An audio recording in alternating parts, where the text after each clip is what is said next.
Sa loob ng 8 taon sumisiga ang aking katawan sa sakit, ngunit walang naniwala sa akin.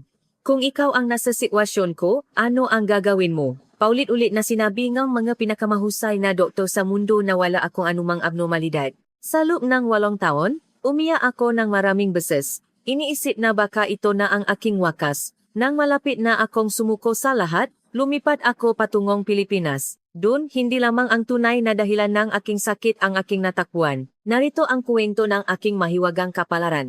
Isang araw ng taglagas. Sa silitulugan ng isang maranyang mansyon na nakatayo sa isang malaking lungsod sa gitnang silangan, nakahiga si Nora, naghihirap. Si Nora, 28 taong gulang, ay isa sa pinakamayayamang tao sa kanyang bansa. Ang kanyang amang si Karim ay isang negosyante na namumuno sa isa sa pinakamalaking kumpanya ng real estate sa siyudad. Ang kanyang inang si Wanan ay nagmula sa isang matandang marangal na pamilya. Muli nang ipanganak si Nora, namuhay siya ng walang anumang kakulangan. Mayroon silang higit sa 10 alipin sa bahay at 5 mamahaling kotse sa garahe. Naaral siya sa mga prestihiyosong paralan sa Europa at pagkatapos ay kumuha ng International Relations sa isang universidad sa France. Malaya si Jiang nakapaglakbay sa France, iba pang bansa, at malalaking lungsod sa Estados Unidos at namuhay na maranjang buhay. Ngunit sa kanyang pinapalang buhay, mayroon lamang isang problema na hindi niya masolusyonan, ang hindi maipaliwanag na pananakit ng tiyan. Nagsimula ang sakit ng siya ay 20 taong gulang at lumali ito taon-taon. Sa simula, inakala niya na ito ay isang simpleng pagbabago lamang sa kanyang kalusugan. Ngunit sumasakit din ito ng matindi kahit hindi ito konektado sa kanyang buwan ng dalaw. Lalong lumalala ang sakit pagkatapos kumain. Naging pangkaraniwan na para sa kanya ang hindi makabangon mula sa kama. Nagalala ang kanyang mga magulang at nilakbay niya ang mga kilalang ospital sa buong Europa, sa United Kingdom, France, Germany at Switzerland. Napakalaking halaga ng pera ang nagastos para sa mga pagsusuri pa lang. Gayunpaman, hindi pinigilan ng kanyang amang si Karim ang pera. Handa siyang magbayad ng kahit makano kung magiging malusog ang kanyang anak. Ngunit ang resulta ay palaging pareho, walang nakitang abnormalidad sa mga pagsusuri. Sinabi ng mga doktor na ang pananakit ng tiyan ay dulot ng stress. May nagdiagnose din na ito ay sintomas ng Irritable Bowel Syndrome, IBS. May ilang doktor pa nga ang namungkahi na baka ito ay problema sa kaisipan at nagrekomenda na kumonsulta sa isang psychiatrist. Unti-unting napipilitan si Nora. May sakit ba talaga ako sa isip? Ang pagdududa na iyon ay umikot sa kanyang isipan. Sa loob ng 8 taon, uminom si Nora ng hindi mabilang na pain relievers. Laging may gamot sa kanyang bag. Palagi siyang umiinom ng gamot bago ang bawat lakad kasama ang nga kaibigan.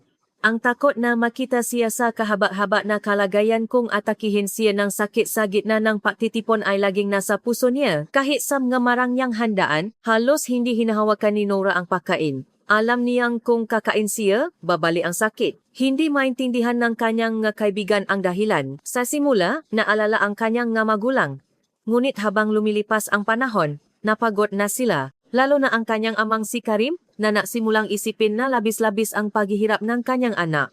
Isang araw, sinabi ni Karim kay Nora, ang mga pinakamahusay na doktor sa Europa ay nagsabing wala kang abnormalidad, ikaw lang ang labis na nerbiyosa. Ang masalitang iyon ay tumusok sa puso ni Nora na parang patalim. Walang naniwala sa kanyang sakit. Ang kalungkutan na iyon, higit pa sa pisikal na sakit, ay dahan-dahan ngunit tiyak na sumisira sa puso ni Nora. No Oktubre ngang taong iyon, nalakbay si Nora kasama ang kanyang mga kaibigan sa isang isla bansa sa Timog Silangang Asya, Singapore. Ito ay isang internasyonal na siyudad na gustong puntahan ng mga mayayamang kabataan mula sa gitnang silangan. Nag-shopping sila, kumain sa mga mamahaling restaurant, at nagkaroon ng panandaliang pagbabago ng kapaligiran. Isang araw, habang naglalakad siya sa lobby ng hotel, may nakita siyang nakakuha ng kanyang pansin. Ito ay anunsyo para sa isang international medical exhibition. Sinasabi na ang mga kilalang ospital mula sa iba-ibang bansa sa mundo ay mayroong exhibit. Napunta si Nora sa exhibition venue nang walang anumang ekspektasyon. Ilang beses na siyang nabigo, hindi niya inakala na may mababago pa. Sa Benue, nakahanay ang mga maranjang eksibite ng mga medikal na bansa, Estados Unidos, United Kingdom, Germany, France. Walang nagpa-interes kay Nora sa alinman samga ito, lahat ng mga bansang iyon ay napuntahan na niya. Nang balak na niyang umuwi, isang maliit na exhibit sa isang sulok ang nakakuha ng kanyang pansin. Ito ay ang exhibit ng Pilipinas. Kung ikukumpara sa ibang nga bansa, maliit lamang ang sukat nito, ngunit malinis at maayos ang lahat. At isang salita na nakasulat doon ang nagpahinto kay Nora. Tingnan ang tao, hindi lamang ang pasyente. Harapin hindi lamang ang mga sintomas, kundi pati na rin ang buhay ng tao. Sa sandaling nabasa niya, ang nga salitang iyon, uminit ang kanyang dibdib. Iyon mismo ang matagal nang hinahanap ni Nora sa loob ng 8 taon. Ang tratuhin siya hindi lamang bilang pasyente, kundi bilang isang tao. Ang maunawaan hindi lamang ang ibabaw ng kanyang nga sintomas, kundi ang kanyang buhay mismo. Bago niya namalayan, pumasok na si Nora sa exhibit. Sa loob mayroong isang Filipinong doktor at isang babaeng gabay na matatas magsalita ang Arabic. Sinalubong ng babaeng gabay si Nora ng may mainit na ngiti. Maligayang pagdating, Ginang Nora. Interesado po ba kayo sa medisina NG Pilipinas? Naalinangan ng kaunti si Nora bago magsalita. Narinig ko na ang Pilipinas ay sikat sa mga operasyon sa pagpapaganda. Abante rin ba ang ibang larangan ng medisina dito? Ang babaeng gabay ay sumagot ng magalang, nang hindi man lang nababahala. Marami po ang nag-isip niyan. Ngunit pinapanatili ng Pilipinas ang mataas na pamantayan sa iba't ibang larangan ng medisina. Lalo na sa mga sakit na mahirap i-diagnose, mayroong kaming mahusay na record. Tahimik na idinakda ng doktor na nasa tabi niya, pinahahalagahan namin ang bawat pasyente. Hindi lang kami nakikinig sa mga numero ng pagsusuri, kundi pati na rin sa boses ng bawat tao hanggang sa huli. Naakit si Nora sa mga salitang iyon, ngunit hindi pa rin nawala ang kanyang pagdududa. Sa loob ng 8 taon, nilakbay ko ang mga kilalang ospital sa Europa. Sa United Kingdom, France, Germany, saan man ako pumunta, hindi nila natagpuan ang dahilan. May makikita ba sa Pilipinas? Ang kanyang boses ay halo-halong pagkabigo at isang huling butil ng pag-asa. Sumagot ang doktor ng may seryosong ekspresyon. Hindi po namin kayang mangako, ngunit titignan po namin ng maingat mula sa ibang anggulo. At higit sa lahat, hindi po kami madaling sumusuko. Naniniwala po kami na kung mayroong naghihirap, mayroon po itong dahilan. Ang salitang hindi kami susuko ay malalim na tumimo sa puso ni Nora. Sa loob ng 8 taon, walang naniwala sa kanya. Pakiramdam niya sa wakas ay tinanggap ang kanyang paghihirap. Pabalik sa hotel na isip si Nora ng gabing iyon. Ang Pilipinas ay tila napakalayo para kay Nora. Sa gitnang silangan, ang Pilipinas ay kilala bilang isang bansa para sa mga manggagawa o kaya naman sa mga magagandang tanawin. Hindi malakas ang imahe nito bilang isang bansa na may mahusay na medisina. Ngunit ang mata ng doktor na iyon ay paulit-ulit na lumitaw sa kanyang isipan. Ang seryosong tingin na iyon ay hindi niya inakalang kasinungalingan. Kinabukasan ng umaga, nakpasya si Nora. Maniniwala ako muli sa huling pagkakataon.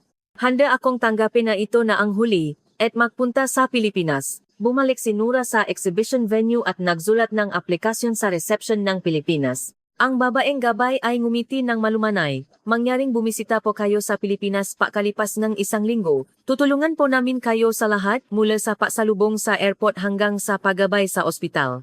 Pabalik sa kanyang sariling bansa. Binanggit ni Nora sa kanyang magulang ang tungkol sa kanyang papunta sa Pilipinas. Ang kanyang inang si Wanan ay maingat, ngunit sumang-ayon. Ngunit ang kanyang amang si Karim ay iba. Sa Pilipinas, seryoso ka ba? Ang Pilipinas ay hindi isang advanced na bansa sa medisina, para lang iyan sa mga turista at manggagawa. Ang bagay na hindi natapwan sa pinakamahuhusay na ospital sa Europa ay hindi matatapwan sa Pilipinas. Ang boses ni Karim ay punong galit. Sumagot si Nora ng kalmado hanggat maari. Papa, bigyan mo lang ako ng isang pagkakataon. Sa loob ng 8 taon, hindi nila ito natakpan sa Europa. Kaya't hindi ba dapat subukan natin sa ibang lugar? Ikiniling ni Karim ang kanyang ulo. Hindi. Para ka lang mandadaya. Paniguradong negosyo lang iyan para kumita ng para mula sa madayuhan. Hindi sumuko si Nora. Kung gayon, pupunta ako gamit ang sarili kong pera. Sa mga salitang iyon, lalong tumaas ang boses ni Karim. Hindi iyan tungkol sa pera. Naalala ako sa iyo. Paano kung makakuha kang hindi mayos na paggamot sa isang bansang hindi mo alam at lalong lumala ang iyong kalagayan? Ngunit hindi natin na ang desisyon ni Nora. Nararamdaman niya sa kaibuturan ng kanyang puso na ito na ang kanyang huling paasa. Sa huli, lihim na naayos si Nora ng flight ticket patungong Pilipinas nang hindi nalalaman ng kanyang ama. At ibinunya niya lamang ito sa kanyang inang si Wanan. Mama, kailangan ko talagang pumunta. Hindi mawala sa isip ko ang ngamatangang doktor na iyon sa Pilipinas.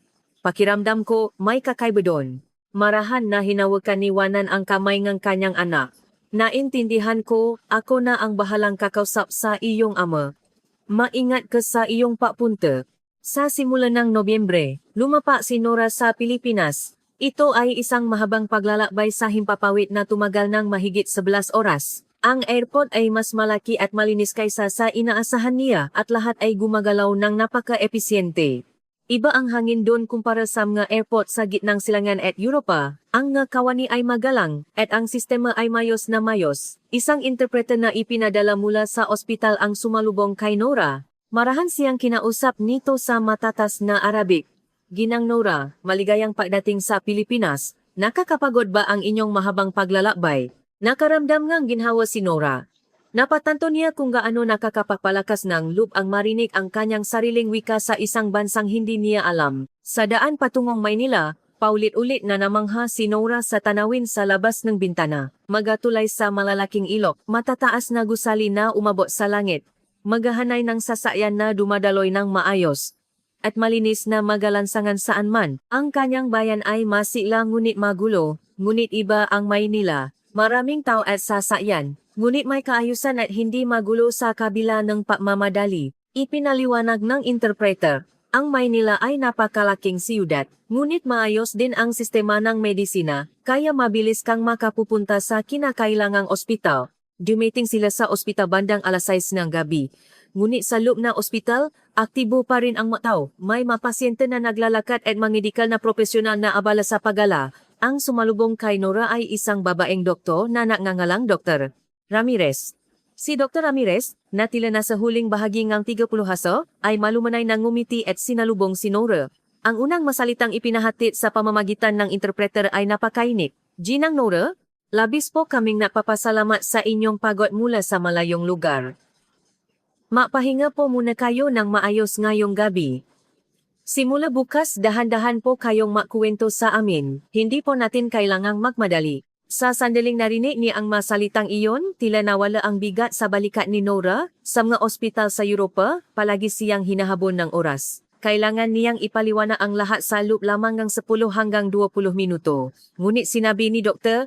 Ramirez na magbibigay siya ng sapat na oras. Kinabukasan ng umaga, nakaupo si Nora sa consultation room. Nakaupo si Dr. Ramirez sa harap niya ng may kalmadong ekspresyon. Ginang Nora, pakinggan po namin ang inyong kuwento. Kailan po nasimula ang sakit? Paano po ito sumasakit? Kailan po ito lumalala? Dahan-dahan lang po. Marami po tayong oras.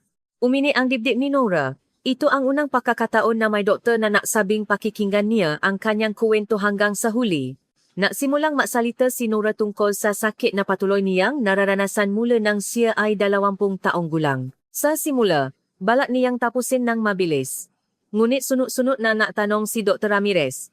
Ano po ang naramdaman ninyo nun? Ano po ang sinabi ng nga taong nakapaligid sa inyo? Ano po ang reaksyon ninyo nang marinig ninyo ang resulta ng pagsusuri? Ang nga tanong ay hindi lamang medikal. Ito ay matanong na naglalayong maunawaan ng buang buhay at damdamin ni Nora, na usap sila ng halos 2 oras. Pagkatapos, sinimulan ni Dr. Ramirez na suriin ang mga medical records na dala ni Nora. Ang 8 taong resulta ay nakasiksi sa makakapal na dokumento.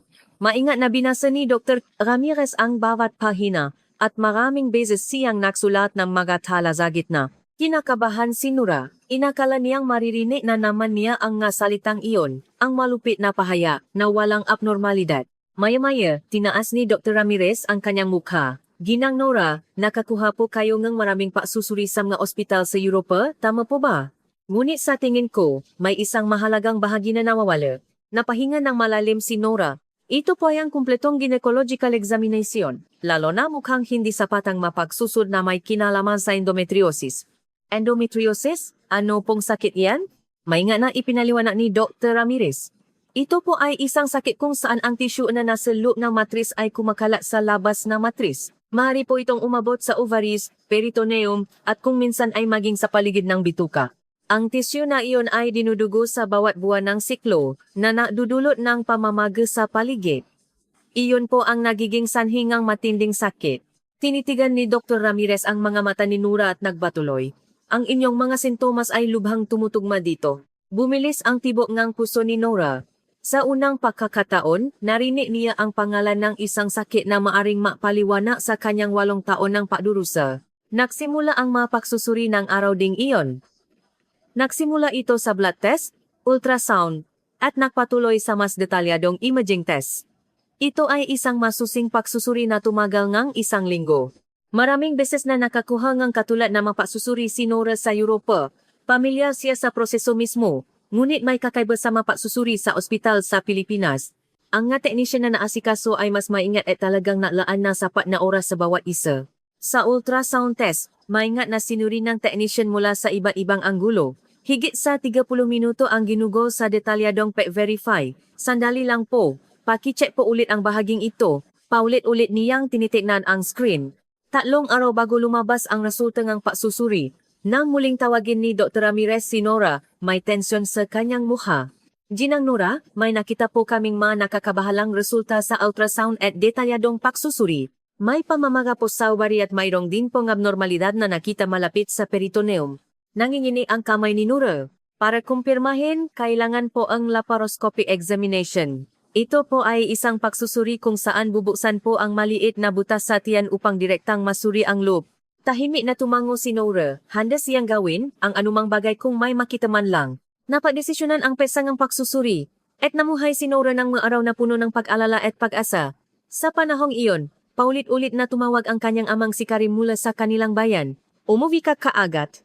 Huwag ka maniwala sa sinasabi ng mga doktor sa Pilipinas. Pinipigal lang nila ang promo. Ngunit hindi natina ang puso ni Nora. Ang seryosong tingin ni Dr. Ramirez, ang taos-pusong kabaitan ng mga nurse, ang maingat at malumanay na hangin na dumadalo sa buong ospital, lahat na iyon ay naksasabi kay Nora na iba ito sa dati. At higit sa lahat, ito ang unang lugar na direktang tinanggap ang kanyang pagdurusa. Sa araw ng laparoscopic examination, nagpalit si Nora ng surgical gown at nagtungo sa operating room. Naghihintay si Dr. Ramirez. Huwag po kayong mag-alala. Susuriin po namin ng maigi. Kung mayroong kailangan nakpakamot, kakawin po namin kahat. Nagsimula ang anesthesia injection at dahan-dahan nawalan ng malay si Nora.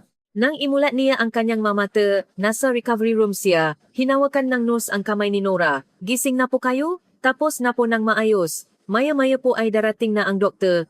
Pagkalipas ng ilang sandali, pumasok si Dr. Ramirez sa silid. Sinikap ni Nora na basahin ang kanyang ekspresyon sa kanyang malabong malay. Inilapit ni Dr. Ramirez ang isang upuan sa tabingang kama ni Nora at tahimik na umupo. Pagkatapos, dahan-dahan siyang nagsalita. Ginang Nora, natakpuan po. Sa isang salita lang na iyon, umapaw ang luha mula sa mga mata ni Nora. Natakpuan po. Talaga pong natakpuan po. Ang bagay na hindi natukoy ng mga kilalang ospital sa buong Europa sa loob ng 8 taon ay natakpuan sa Pilipinas. Tahimik na nakpatuloy si Dr. Ramirez. Endometriosis. Lubha na po itong lumalala. Mayroong malaking pamamaga sa ovary at mayroong ding mga abnormalidad na kumalat sa iba't ibang bahagi ng peritoneum. Lalo na, mayroong matinding pagdikit sa paligid ng bituka. Nanginginig ang boses ni Nora habang nagtanong, kaya pala ganon kasakit pagkatapos kumain. Marahang tumango si Dr. Ramirez. Tama po. Sa bawat pagalang ng bituka, nahihila po ang bahagi na may pagdikit at nagiging sanhi po ito ng sakit. Sa pagsusuri ngayon, ginawa po namin ang lahat ng magagawa upang alisin ang nga bahagi na maaring alisin. Kung mapapatuloy po kayo sa gamot, malaki po ang posibilidad na gumaling kayo. Umiyak si Nora habang nagtanong, bakit hindi po nila ito natakpan sa mga ospital sa Europa? Napakalaking pera ang nagastos ko sa pagsusuri. Maingat na sumagot si Dr. Ramirez. Ang endometriosis ay madalas na mahirap i-diagnose gamit lamang ang karaniwang mga pagsusuri. Lalo na ang uri na kumala sa paligid ng bituka ay minsan hindi makikita kung hindi direktang titingnan. Maring hindi nila ito pinakihinalan ng kanon sa mga ospital sa Europa. Natatanong si Nora ng may paalinlangan, magkano po ang babayaran? Sinabi kasi ng kanyang amang si Karim na hindi siya mababayad ng gastos. Tumingin si Dr. Ramirez sa mga dokumento at sumagot, humigit kumulang 600,000 pesos para sa pagsusuri at operasyon. Hindi makapaniwala si Nora sa kanyang narinig, 600,000 pesos. Kung ikukumpara sa kanilang para sa kanilang bansa, ito ay napakababang halaga. Kung kukuha siya ng parehong pagsusuri at operasyon sa Europa, hindi imposible na umabot ito ngang 10 beses o higit pa. Ito lang po talaga? Ngumiti ng malumanay si Dr. Ramirez. Opo, kasama na po ang bayad sa ospital Ang gastusin sa medisina sa Pilipinas ay sinisikap na panatilihin sa tamang antas hanggat maari.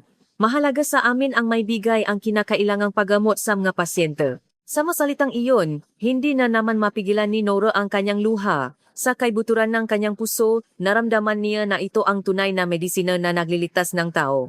Inilipat si Nora mula sa recovery room patungong ward, at sa unang pagkakataon, inilagay niya ang kanyang ulo sa unan ng may kalmadong damdamin. May sakit pa rin sa bahagi na inoprahan, ngunit ang mapurol na sakit sa luknang kanyang tiyan na napapahirap kay Nora sa luknang 8 taon ay nawala, talagang nawala na ito. Marahan na hinawakan ni Nora ang kanyang tiyan.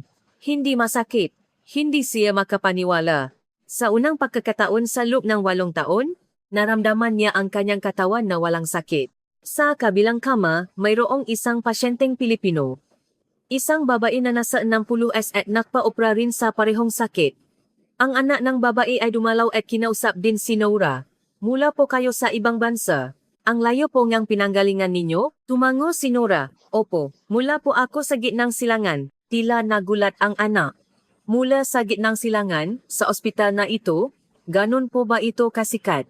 Sumagot si Nora ng taos puso. Hindi lang po sikat. Ito po ang lugar na nagita sa akin. Ang sakit na hindi natukoy sa lahat ng ospital sa Europa ay natapuan po dito. Ang babae sa kabilang kama ay nasabi ng Time Team, akala namin, normal lang po ang buhay namin, pero napaka-espesyal po pala ito sa madayuhan. Malalim na tumango si Nora.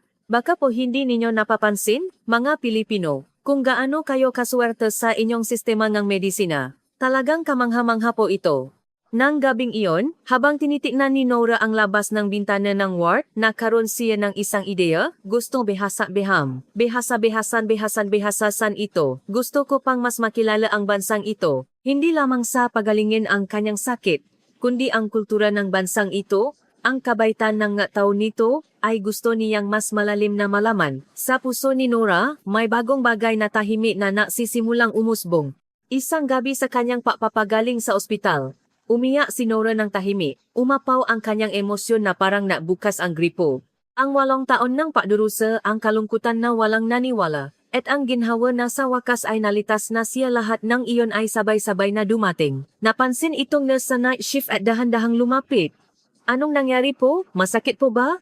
Umiling si Nora. Hindi po, umapaw lang po ang pasasalamat. Sa loob ng 8 taon, walang naniwala sa sakit ko. Pero dito, sa unang pagkakataon, naniwala po sila. Masaya po ako. Umupo ang nurse sa tabi ni Nora. Marami po kayong pinagdaanan. Ano po? Ayos lang po. Kasama po namin kayo. Pagkatapos, nakdala siya ng isang tasangang mainit na saa. Inumin niyo po ito para kumalma ang pakiramdam niyo. Ang munting kabaitang ito ay lubos na nakbukas sa puso ni Nora. Kinabukasan, kinausap ni Nora si Dr. Ramirez. Doktora, gusto ko pong manatili ng mas matagal sa Pilipinas. Gusto ko pong mapagaling ng maayos at mas makilala ang bansang ito. Possible po ba iyon? Ngumiti si Dr. Ramirez. Oo naman po, kakailanganin niyo po ang 1 hanggang 2 buwan para gumaling, kaya magandang manatili po kayo sa Pilipinas. Saan po ninyo balak manatili? Mayroon ng ideya si Nora. May nakita akong magandang tirahan sa gitna ng Maynila, kaya doon ko balak manatili.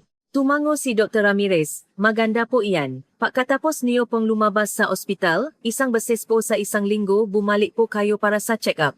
Kung mayroon po kayong problema sa inyong pamumuhay, tawagan lang po kami. Sa araw ngang paglabas sa ospital, nagpaalam si Nora sa mga kawaningang ospital. Sina Dr. Ramirez at ang manurs ay lumabas din para magpaalam. Ginang Nora, alagaan niyo po ang inyong katawan. Kung may mangyari po, huwag po kayong mag-atubiling bumalik. Pinigilan ni Nora ang kanyang luha at sumagot, dahil po sa inyo pakiramdam ko ay nabigyan ako ng bagong buhay, hindi ko po kayo malilimutan habang buhay. Sa kanyang tirahan, inilapak ni Nora ang kanyang nagamit at tinitigan ang tanawin ng gabi sa Maynila mula sa bintana. Ang mailaw siyudad na nagniningning, ang mabalang tao na naglalakad, ang hangin na punong sigla. Bulong ni Nora sa kanyang puso. Gusto ko mamuhay sa siyudad na ito bilang isang bagong ako. At nang gabing iyon, gumawa si Nora ng isang malaking desisyon. Mag-aral siya sa Pilipinas. Kinabukasan bumisita si Nora sa isang graduate school sa Maynila. Narinig niya na mayroong masteral program sa Comparative Cultural Studies na nagtuturo sa Ingalls. Habang nakikipag-usap siya tungkol sa admission, nagkaroon ng katiyakan si Nora. Gusto niyang maaral dito. Sabi ngang kawanina na kausap niya, kwalipikado po kayo sa pagkuha ng entrance exam. Kung makumpleto po ninyo ang mga dokumento, maari po kayong pumasok sa susunod na semestre. Ngunit mayroong isang malaking hadlang, kailangan niyang kumbinsihin ang kanyang amang si Karim, tinawagan ni Nora ang kanyang bayan. Papa, gusto ko pong maaral sa graduate school sa Pilipinas. Nakaroon ng katahimikan sa kabilang linya. Pagkatapos, umaling-unggaw ang malakas na boses ni Karim. Ano, mag-aral sa Pilipinas? Seryoso ka ba? Nakakuha ka ng degree sa France, di ba? Bakit kailangan mo pang mag-aral sa Pilipinas? Umuwi ka kaagad. Kalmadong sumagot si Nora. Papa, dito ako pinagaling sa aking sakit, at gusto ko pang mas makilala ang bansang ito. Ito ang buhay ko. 1 taon lang po. Bigyan mo lang ako ng 1 taon para mag-aral dito. Sumigaw si Karim at pinutol ang tawag. Gayunpaman, hindi sumuko si Nora. Muli niyang tinawagan ang kanyang inang si Wanan at ipinaliwanag ang sitwasyon. Nanggako si Wanan na kakausapin niya si Karim. Pakalipas ng ilang araw, tumawa si Wanan. Sabi ng papa mo, sige, 1 taon lang. Pero tandaan mo, 1 taon lang talaga. Ha? Nabunyi si Nora. Sapat na ang 1 taon. Inayos niya ang nga dokumento at nag-apply sa graduate school. At pakalipas ng halos 2 buwan, natanggap niya ang balita ng pagtanggap. Sa sumunod na tagsibol, opisyal na siyang naging estudyante sa graduate school sa Pilipinas. Ang buhay sa universidad ay puno ng mga bagong karanasan. Ang pag-aaral kasama ang mga estudyanteng nagmula sa iba't ibang bansa sa mundo ay isang bagong karanasan para kay Nora. Lalo na, humanga siya sa kasipagan ng mga estudyanteng Pilipino. Nakakapukaw ng damdamin ang kanilang pagsisikap sa pag-aral sa library hanggang gabi at ang kanilang buwang pagtutuan sa mga assignments. Isang araw, habang nababasa siyang libro sa isang coffee shop sa loob ng campus. Habang tinitingnan niya ang isang libro tungkol sa politika ng gitnang silangan, may bumati mula sa kabilang upuan. Politika na kasaysayan ng gitnang silangan? Interesante ang librong binabasa mo. Tinaas niya ang kanyang mukha at nakita niya ang isang Filipinong lalaki na tila nasa unang bahagi ng 30s. Mayroon siyang malumanay na mga mata, medyo nagulat si Nora at sumagot. Binabasa ko ito para sa assignment ko sa graduate school. Ngumiti ang lalaki. Pasensya na. Ako si Professor Reyes. Natuturo ako ng political science sa universidad na ito, at doon na simula ang kanilang ugnayan. Nakakuha si Professor Reyes ng PhD mula sa isang prestihiyosong universidad sa Maynila. Natuturo siya sa universidad na ito at dalubhasa sa pag-aaral ng politika ang gitnang silangan. Hindi sila naubusan ng pag-usapan ni Nora. Pakalipas ng ilang araw, inanyayahan ni Professor Reyes si Nora. Gusto ko pang matanong tungkol sa politika ng gitnang silangan. Mayroon ka bang oras? Sa isang coffee shop malapit sa campus, unang nakaroon ng mahabang pag-usap sina Nora at Professor Reyes. Mayroon ding malalim na kaalaman si Professor Reyes tungkol sa modernong kasaysayan ng bayan ni Nora. Humanga si Nora sa kanyang mayamang pananaw. Nakakagulat na ganon kadami ang naunawaan ng isang Pilipino tungkol sa gitnang silangan. Tumawa si Professor Reyes. Ang tema ng aking doctoral dissertation ay tungkol sa kilusan ng demokratisasyon sa gitnang silangan. Marami akong nasaliksik tungkol sa inyong bansa, Ginang Nora. Habang nausap sila, may napansin si Nora. Hindi lamang may kaalaman si Professor Reyes. Siya ay isang tao na taus-pusong nagsisikap na maunawaan ang mga tao ng gitnang silangan, hinaharap sila ng walang pagkiling, at tratuhin sila ng may pagalang. Ang kanyang pananaw na iyon ay napakaliwanag para kay Nora. Naakit din si Professor Reyes kay Nora. Ang kanyang intelektual na alindog, ang kanyang walang halong personalidad, at ang kanyang taos-pusong pagmamahal sa Pilipinas at ang kanyang tapat na hangarin na harapin ito lahat ng iyon ay tila espesyal sa mata ni Professor Reyes. Di nagtagal, naging parang guro ng Tagalog si Professor Reyes kay Nora. Madalas silang nakikita at nag-aral ng Tagalog. Siyempre, hindi lamang pag-aral ang kanilang ginagawa. Kumakain sila ng makasama at naglalakad sa iba't ibang lugar sa Maynila. Dinala ni Professor Reyes si Nora sa makasaysayang Intramuros at sa malumang Kalyang Binondo. Napunta rin sila sa mga observation deck na nabibigay tanaw sa siyudad mula sa mataas na lugar. Ngunit ang mas nakmarka sa kanya ay ang nga lugar kung saan naninirahan ang nga lokal na tao, mga palengke, maliliit na kainan, at ang nga gilid ng nga ilog o baybayin. Ito ang tunay na Pilipinas, sabi niya. Hindi lang sa mga tourist spot, kundi sa mga lugar na tulad nito makikita ang pamumuhay ng mga Pilipino. Malalim na tumango si Nora sa mga salita ni Professor Reyes. Kumain sila ng bibingka sa palengke, tinikman ang mga lokal na pagkain sa isang charinderya, at napahinga sa isang spa. Unti-unting nalubo si Nora sa kultura ng Pilipinas. Likas na lumalim ang kanilang relasyon. Sa simula, sila ay makaibigan lamang, ngunit sa paglipas ng panahon, nakaroon sila ng espesyal na damdamin para sa isa't isa. Isang hapon ng taksibol habang naglalakat sa tabi ng baybayin ng Manila Bay, dahan-dahang nagsalita si Professor Reyes. Ginang Nora, may gusto po sana akong itanong sa inyo. Tumango si Nora. Ano po iyon? Pwede po ba tayong maging makasintahan? Ang pisngi ni Professor Reyes ay bahagyang namula. May ekspresyon siya na tila nahihiya, hindi mo akalaing 33 taong gulang na siya? Hindi sinasadyang natawa si Nora. Napakakaba naman ni Professor. Seryosong sinabi ni Professor Reyes kasi espesyal ka Ginang Nora. Ikaw ang pinaka-espesyal na tao na nakilala ko. Bumilis ang tibok ng puso ni Nora. Naakit din siya kay Professor Reyes. Ngunit mayroon din siyang pag-alala. Makaiba ang kultura. Makaiba rin ang pananampalataya. At higit sa lahat, hindi papaya ang kanyang ama. Gayunpaman, sa sandaling ito, pinili ni Nora na sundin ang kanyang puso. Opo, sana po. Sa sagot na iyon, lumiwanag ang mukha ni Professor Reyes.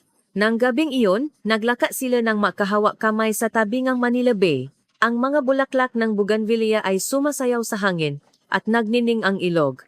Naisip ni Nora, ito marahil ang pag-ibig, ang ganitong init sa puso. Ngunit hindi na tagal ang kanilang tahimik ng mga araw. Isang buwan pagkatapos, tumawa ang kanyang inang siwanan mula sa kanilang bayan. Nora, may problema? Nakita ang papa mo ang litrato mo. Nakita niya kayong makahawak kamay ng isang lalaki. Naramdaman ni Nora na tumindi ang kanyang buhok. Mayroong kumuha ng litrato at ipinadala kay Karim. Marahil may kakilala sila sa kanilang bayan na nasa Maynila. Mama ako. Hindi hinintay ni Wanan na matapos magsalita si Nora at napatuloy. Sabi ng papa mo, umuwi ka kaagad. Kung hindi, puputulin niya ang iyong allowance.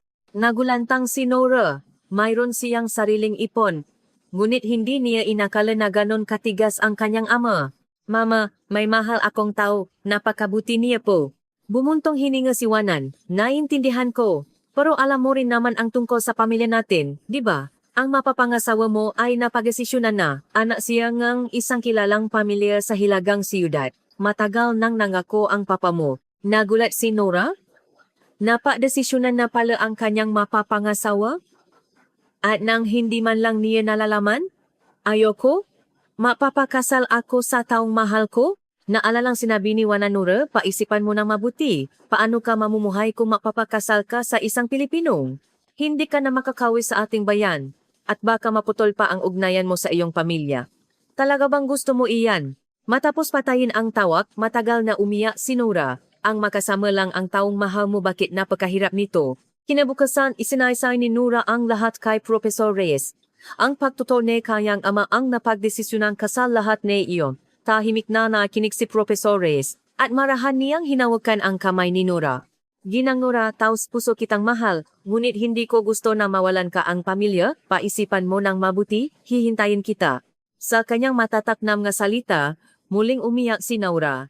Nakatagpo siya ng ganun katapat na tao, ngunit bakit ganun pa rin kakomplikado ang lahat? Ilang araw na hindi nakatulog si Nora.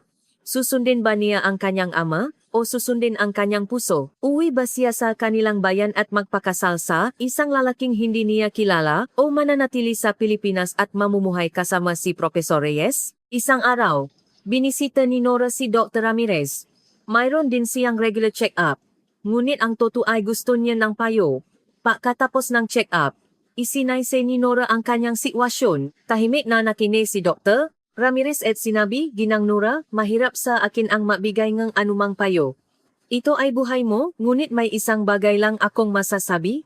Ginang Nora, minsan ay pinabayaan niyo ang signal ng inyong katawan at naghirap kayo ng matagal, di ba? Tumango si Nora. Ngayon, huwag ninyong pabayaan ang boses ng inyong puso. Ang masalitang iyon ang nagpasya sa lahat. Sa loob ng 8 taon, sumisigaw ang kanyang katawan sa sakit, ngunit walang naniwala sa kanya. At ngayon, sumisigaw ang kanyang puso, mahal niya si Professor Reyes. Gusto niyang mamuhay kasama si Professor Reyes. Babalewalain niya ba ito muli? Nagdesisyon si Nora. Babalik siya sa kanilang bayan at haharapin ang kanyang ama. Nang sabihin niya kay Professor Reyes ang kanyang plano, sinabi ni Professor Reyes na sasama siya. Hindi ko kayang hayaan kang mag-isa. Tamang-tama lang na mabigay galang at humingi ng permiso. Humanga si Nora sa kanyang determinasyon. Noong Hunyo, lumipat silang makasama patungong kanilang bayan. Si Juanan lang ang sumalubong sa kanila sa airport. Nagali si Karim at hindi lumabas. Nagulat si Juanan nang makita si Professor Reyes. Napakagalang mo naman pala. Magalang na yumukot si Professor Reyes. Magandang araw po, ako po si Reyes. Mahal na mahal ko po ang inyong anak. Pagdating sa bahay, nasa opisina si Karim. Nang katukin ni Nora ang pinto at pumasok, sinabi niya nang may malamig na tingin, mukhang hindi ka naiisa. Naglakas loob si Nora. Papa, gusto ko pong ipakilala ang taong mahal ko. Pumasok si Professor Reyes at yumukot ng malalim. Unang pagkakataon po, ako po si Reyes. Tiningnan ni Karim si Professor Reyes mula ulo hanggang paa. Narinig ko na natuturo ka sa universidad, totoo ba? Kalmadong sumagot si Professor Reyes. Opo, nagtuturo po ako ng political science. Ngumisi si Karim. Alam mo ba kung makano ang sweldo ang isang guro? Ang anak ko ay anak ng pinakamayaman sa siyudad na ito. Kakayanin mo ba siyang buhayin? Tahimik na sumagot si Professor Reyes.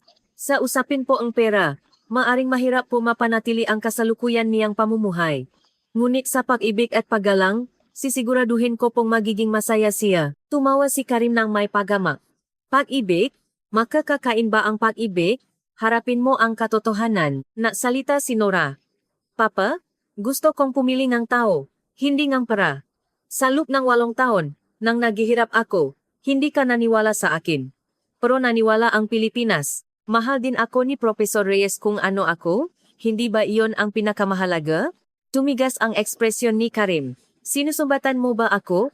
Alam mo ba kung gaano karaming pera ang ginastos ko sa paggamot sa iyo? Umiyak si Nora habang sinabi, higit sa pera, kailangan ko ang maniwala sa akin.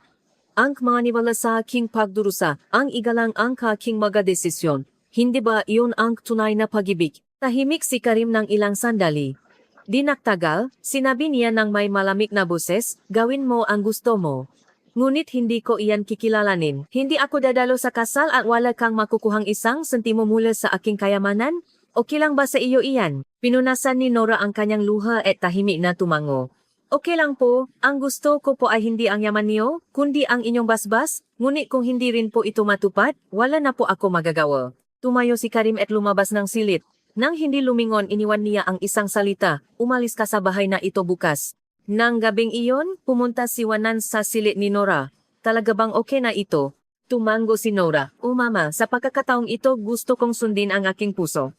Mahigpit na niyakap ni Juanan ang kanyang anak. Kakampi mo ang mama mo. Siguradong maintindihan din ng papa mo sa paglipas ng panahon. Kinabukasan ng umaga, inimpaka ni Nora at Professor Reyes ang kanilang gamit at umalis sa bahay. Sa pintuan, iniabot ni Juanan ang isang maliit na kahon ng alahas. Ito ang natanggap ng mama mo nang ikasal siya.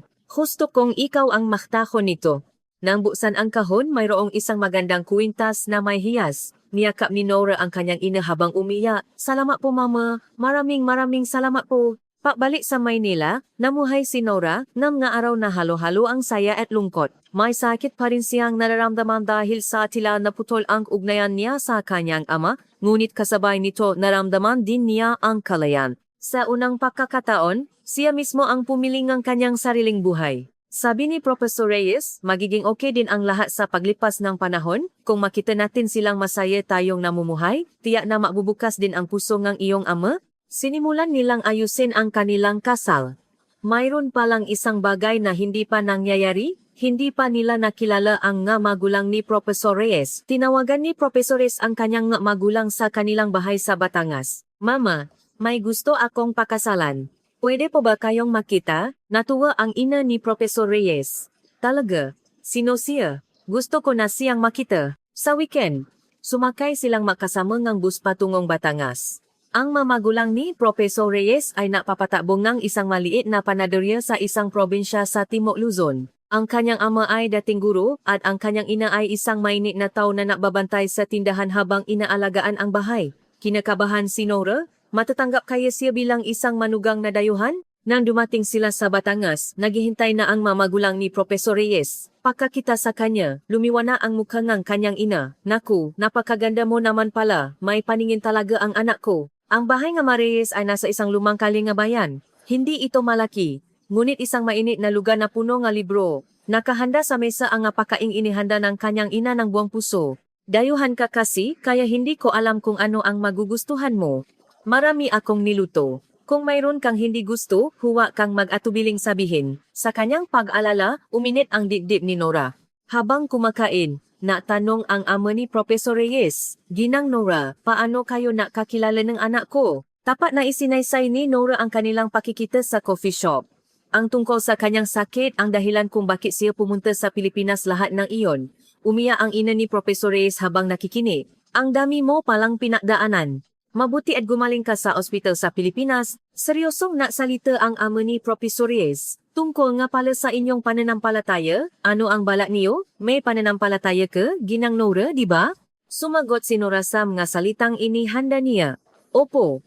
Ngunit igagalang ko ang anumang pananampalataya na mayroon si Professor Reyes. Sa tingin ko, makakaya naming mamuhay na makasama habang pinahahalagahan ang bawat isa sa aming pinaniniwalaan. Idinagdag ni Professor Reyes, wala po akong partikular na pananampalataya. Ngunit igagalang ko ang pananampalataya ni Nora. Kung magkaroon po kami ng anak, gusto kong turuan siya sa parehong kultura. Ang pinakamahalaga ay ang pagmamahalan at paggalang sa isa-isa. Tumango ang ama ni Professor Reyes. Tama, sa panahong ito ang pag-ibig talaga ang pinakamahalaga. Pagkatapos kumain, hinawakan ng ina ang kamay ni Nora at dinala siya sa hiwalay. Ginang Nora, sa totoo lang, naalala ako sa simula, manugang na dayuhan, magkaiba ang wika at kultura, kaya ano kaya ang mangyayari, tinitigan ng ina ang mga mata ni Nora. Pero ngayong nakita-kita, panata na ang look ko, naramdaman ko na napakabait mo at talagang pinahahalagahan mo ang anak ko. Sapat na iyan, kinuhangang ina ang isang maliit na kahon mula sa drawer. Ito ay iniwan sa akin ng aking ina. Sinabi niya na ibigay ko ito sa magiging asawangang anak ko balang araw. Gusto kong ikaw ang tumanggap nito. Ginang Nora, ang kahon ay naglalaman ng isang brooch na may pelas. Hindi ito marangya, ngunit may malalim na kinang ito na dulot ng mahabang panahon. Niyakap ni Nora ang ina habang lumuluha. Mama, salamat po, alagaan ko po ito. Marahan na tinapik ngang ina ang likod ni Nora. Alagaan mo ang anak ko ha? Medyo matigas ang ulo minsan, pero mabait talaga siya sa loop. Sa bus pauwi, tinitigan ni Nora ang labas ng bintana. Ang kanyang sariling mga magulang ay tumutol, ngunit ang mga magulang ni Professor Reyes ay mainit na tinanggap siya. Naisip niya kung gaano kapait ang buhay, ngunit kahit sa isang panit lang ay may pamilyang nagbibigay bas-bas, napapasalamat si Nora ng buong puso, napagdesisyonan ang petsa ng kasal. Sa Setyembre, mapapakasal sila sa isang maliit na restaurant sa Maynila. Hindi ito isang marangyang kasal. Walang sinuman mula sa pamilya ni Nora ang inaasahang darating. Tanging ang pamilya at mga kaibigan ni Professor Reyes ang magkasamahan niya sa universidad at mga kaibigan ni Nora sa graduate school. Gayunpaman, ayos lang kay Nora. Ang makasama ang mataong taos pusong nabibigay puri sa kanila ang pinakamahalaga. Isang linggo bago ang kasal, dinala ni Nora ang imbitasyon kay Dr. Ramirez. Doktora, kailangan niyo pong dumalo. Kung wala po kayo, wala po ako ngayon. Ngumiti si Dr. Ramirez habang tinatanggap ang imbitasyon. Ang ginawa ko lang ay hanapin at gamutin ang sakit. Umiling si Nora. Hindi po. Binago niyo po ang buhay ko. Hindi lang po ang sakit ko, kundi lahat. Kinabukasan ang gabi bago ang kasal, mag-isa si Nora sa kanyang tirahan. Kinabukasan, magiging Ginang Reyes na siya. May pinagsisisihan ba siya? Wala talaga. Ngumiti si Nora sa salamin, buong puso siyang naniniwala na tama ang kanyang pinili. Sa sandaling iyon, kumatok sa pinto. Nang buksan niya, nakatayo si Wanan. Mama. Umiyak si Nora at niyakap ang kanyang ina. Bakit po kayo nandito? Umiyak si Wanan at sinabi, imposibleng hindi dadalo ang isang ina sa kasal ng kanyang anak, di ba? Lihim akong pumunta nang hindi nalalaman ng papa mo. Binuksan ni Wanan ang isang malaking maleta. Sa loob nito ay ang tradisyonal na damit na suot ng lola ni Nora. Ito ay isang marangal na kasuotan na may magandang pinahalong ginto at malalim na berde. Isuot mo ito sa iyong kasal. Gusto kong tandaan mo ang iyong pinakmulan. Niyakap ni Nora ang kanyang ina habang umiyak. Salamat po mama, maraming salamat po. Dumating ang umaga ng kasal. Ang restaurant ay maliit, ngunit puno ng mainit na hangin. Ang pamilya ni Professor Reyes, mga kaibigan, mga kasamahan sa universidad, mga kaibigan ni Nora sa graduate school, at dumating din si Dr. Ramirez. Mayroon ding ilang nurse na nag-asikaso kay Nora na dumating. Ilang sandali bago magsimula ang seremonya, nakaroon ng pinakamalaking pagbabago. Bumukas ang pinto ng pasukan at lumitaw ang isang lalaki. Ito ay ang ama ni Nora, si Karim. Tinitigan ni Nora ang kanyang ama na may ekspresyon na hindi makapaniwala.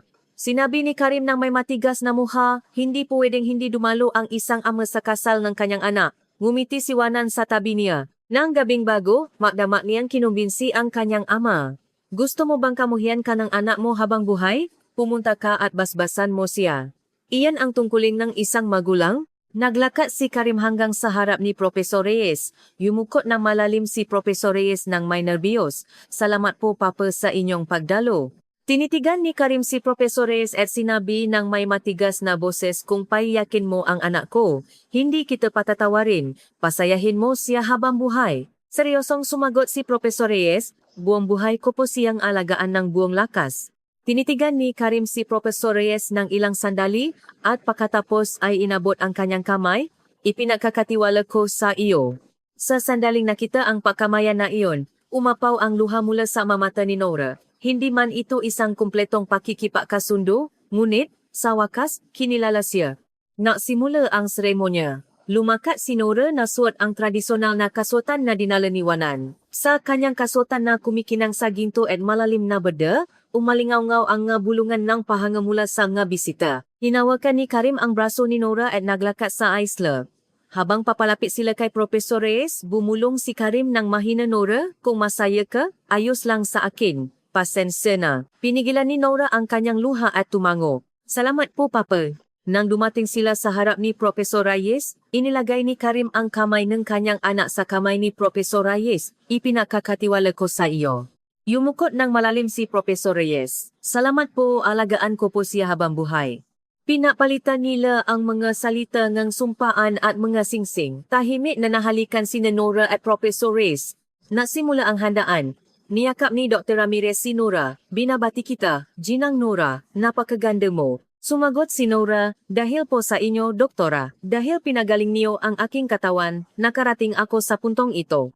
Ngumiti si Dr. Ramirez. Ako nga ang napagaling sa iyong katawan. Ngunit ikaw mismo, Ginang Nora, ang nabago ng iyong buhay. Pagkatapos ang kasal, nagsimula si Nora at Professor Reyes ang bagong buhay sa isang maliit na tirahan sa Maynila. Hindi ito may hahambing sa marangyang mansyon kung saan lumaki si Nora. Gayunpaman, ito ay isang mahalagang lugar na puno ng pag-ibig nilang dalawa. Sa simula ng sumunod na taon, nakatanggap si Nora ng balita na hindi niya inaasahan. Nabuntis siya, nabunyi si Dr. Ramirez. Minsan po ay mahirap pagkatapos ng operasyon sa endometriosis, ngunit maganda ang inyong pagaling. Binabati ko po kayo. Umiyak si Nora habang tinawagan si Professor Reyes. Mahal, mayroon tayong sanggol. Nasa gitna ang lecture si Professor Reyes, ngunit hindi niya sinasadyang sumigaw. Nang matanong ang mga estudyante kung ano ang nangyari, ngumiti si Professor Reyes at sumagot, magiging ama na po ako. Umalingaw-ngaw ang palakpakan sa classroom. Noong Setyembre, isinilang ni Nora ang isang maluso na sanggol na lalaki. Pinangalanan nila itong Gabriel, isang pangalang Filipino na napapahaya ng nais na mamuhay siya ng may biyaya at layunin. Sa araw ng binyag, binisita ng buong pamilya ang isang malaking simbahan sa malapit. Sina Karim at Wanan ay napunta rin mula sa kanilang bayan. Ang nga magulang ni Professor Reyes ay dumating din mula sa Batangas. Niyakap ni Karim si Gabriel at ngumiti ng malawa. Ang batang ito ay kamukha ko, maganda ang kanyang mukha. Iniabot ni Wanan kay Nora ang isang maliit na kahon. Ito ang pocket watch na pamana ng aking lolo. Ibigay mo kay Gabriel kapag lumaki na siya. Ang tradisyon ng dalawang pamilya ay ipinasa kay Gabriel. Pagkatapos, nagtapos si Nora sa graduate school at nagsimula siyang magtrabaho sa isang cultural exchange organization na nag-uugnay sa gitnang silangan at Pilipinas. Natuon din siya nganyang lakas sa mga aktibidad na nagpapakilala sa medisina ng Pilipinas sa mga kababayhan sa gitnang silangan at nagpapataas ng kamalayan sa kalusugan ng kababayhan. Ang kuwento ni Nora ay kumalat sa iba't ibang bahagi ng gitnang silangan at nakatanggap ng maraming panayam.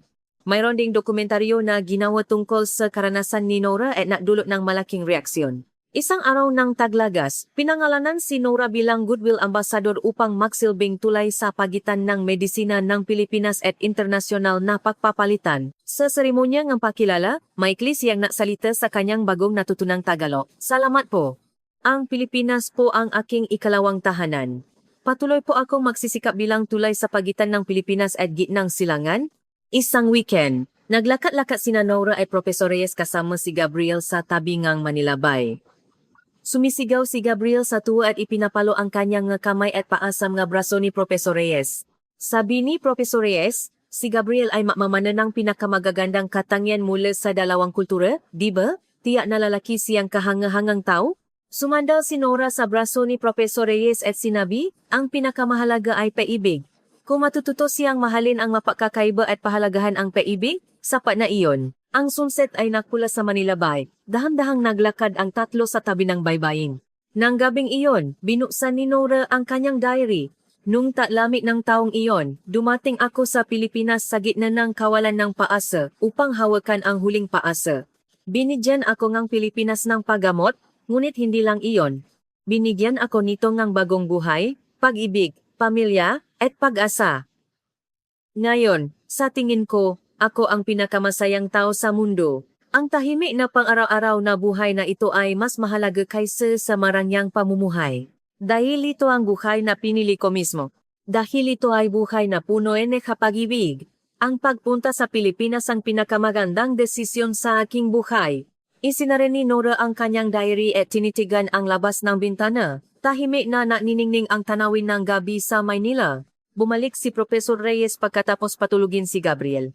Umupo siya sa tabi ni Nora at nagtanong, ano ang iniisip mo? Sumagot si Nora ng may ngiti, iniisip ko kung gaano tayo pinapala at gusto kong ibahagi ang kaligayahan na ito. Hinawakan ni Professor Reyes ang kamay ni Nora. Gawin natin iyan ng magkasama, 2 o 3 pa nga, maging tulong tayo sa maraming tao. Mahigpit na hinawakan ni Nora ang kamay ng kanyang asawa, o magkasama.